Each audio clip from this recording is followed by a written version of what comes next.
Comment j'ai fait cette animation d'apparition de règles? Je vous montre ça tout de suite. Ok, alors cette animation elle est assez simple, mais c'est surtout de la hiérarchisation de texte. Ok, donc maintenant qu'on a notre texte, bah moi je trouve ça pas mal en vrai de vrai cette composition.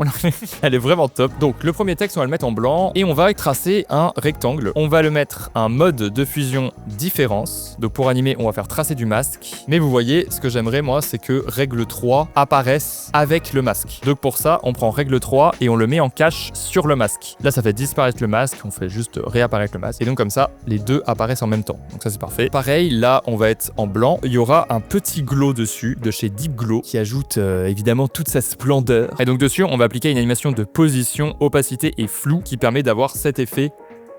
Et ensuite, le dernier texte, hop. Donc là, en fait, ce qui est important de comprendre, où là, règle 3, c'est un peu chapitre 1. Ensuite, on a le titre, donc le titre du chapitre, hop, être provocable. Et ensuite, en dessous, ça va être la description, donc qui va être plus petite. Donc on a vraiment une hiérarchisation. Le plus important, c'est le titre. Là, c'est le chapitre, donc c'est important, on le met vraiment différemment. C'est vraiment l'annonce d'un nouveau truc, on va dire. Et ça, c'est la description du titre. On va changer aussi la couleur. C'est-à-dire que là, par exemple, si je mets ça en blanc, vous voyez, si je laisse comme ça, c'est ok, mais ça ressort moins. Alors que si je baisse un peu la luminosité, vous voyez tout de suite on va comprendre qu'il y a une hiérarchisation entre les deux. On va bien voir que ça c'est moins important que ça. Voilà, si le contenu t'a plu, like et abonne-toi.